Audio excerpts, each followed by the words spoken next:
ರುದ್ರಾಕ್ಷಿಯ ಮಹಿಮೆ.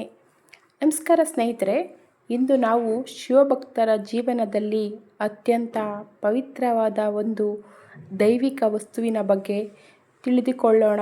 ಅದೇ ರುದ್ರಾಕ್ಷಿ. ರುದ್ರಾಕ್ಷಿಯನ್ನು ಧರಿಸುವುದರಿಂದ ಏನು ಲಾಭ? ಏಕೆ ಶಿವಭಕ್ತರು ಇದನ್ನು ಅಷ್ಟು ಭಕ್ತಿಯಿಂದ ಧರಿಸುತ್ತಾರೆ? ಇದರ ಹಿಂದೆ ಇರುವ ದೈವಿಕ ರಹಸ್ಯ ಏನು? ಇವೆಲ್ಲವನ್ನು ಇಂದಿನ ವಿಡಿಯೋದಲ್ಲಿ ನೋಡೋಣ ಬನ್ನಿ.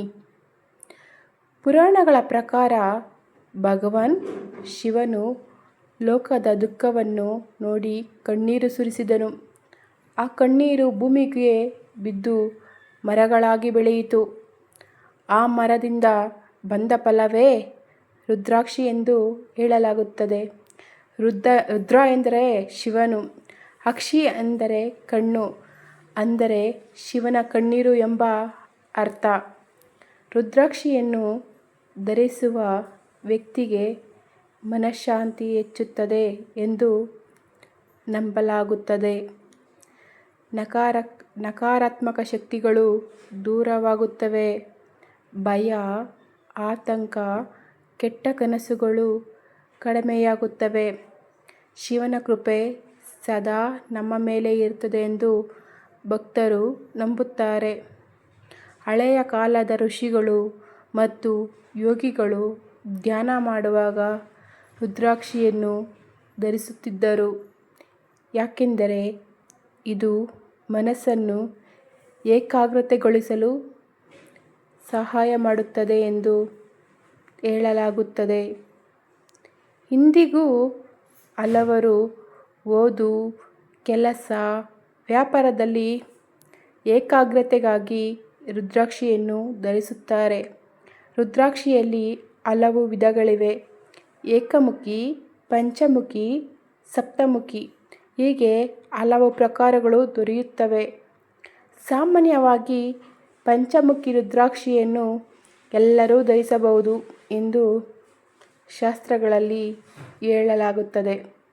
ಆದರೆ ನಿಜವಾದ ರುದ್ರಾಕ್ಷಿಯನ್ನು ಗುರುತಿಸಿ ಧರಿಸುವುದರಿಂದ ಬಹಳ ಮುಖ್ಯ. ರುದ್ರಾಕ್ಷಿಯನ್ನು ಧರಿಸುವ ಮೊದಲು ಶಿವನ ದೇವಸ್ಥಾನಕ್ಕೆ ತೆಗೆದುಕೊಂಡು ಹೋಗಿ ಪೂಜೆ ಮಾಡಿಸುವುದು ಉತ್ತಮ. ಸೋಮವಾರದ ದಿನ ಓಂ ನಮಃ ಶಿವಾಯ ಮಂತ್ರವನ್ನು ಜಪಿಸಿದರೆ ಹೆಚ್ಚು ಶುಭ ಎಂದು ನಂಬಲಾಗುತ್ತದೆ.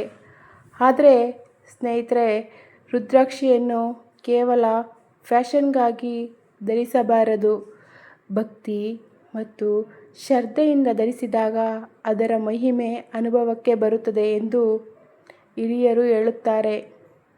ಶಿವನ ಭಕ್ತಿಯಿಂದ ಧರಿಸಿದ ರುದ್ರಾಕ್ಷಿ ಜೀವನದಲ್ಲಿ ಧೈರ್ಯ, ಸ್ಥೈರ್ಯ, ಆತ್ಮವಿಶ್ವಾಸ ಮತ್ತು ಸಕಾರಾತ್ಮಕ ಶಕ್ತಿಯನ್ನು ತುಂಬುತ್ತದೆ. ಆದ್ದರಿಂದ ಇಂದಿನಿಂದಲೇ ಶಿವನ ನೆನಪಿನಲ್ಲಿ ಓಂ ನಮಃ ಶಿವಾಯ ಎಂದು ಜಪಿಸಿ. ಈ ವಿಡಿಯೋ ನಿಮಗೆ ಇಷ್ಟವಾದರೆ ಲೈಕ್ ಮಾಡಿ, ಶೇರ್ ಮಾಡಿ ಮತ್ತು ನಮ್ಮ ಚಾನಲ್ನ ಸಬ್ಸ್ಕ್ರೈಬ್ ಮಾಡೋದನ್ನು ದಯವಿಟ್ಟು ಮರಿಬೇಡಿ.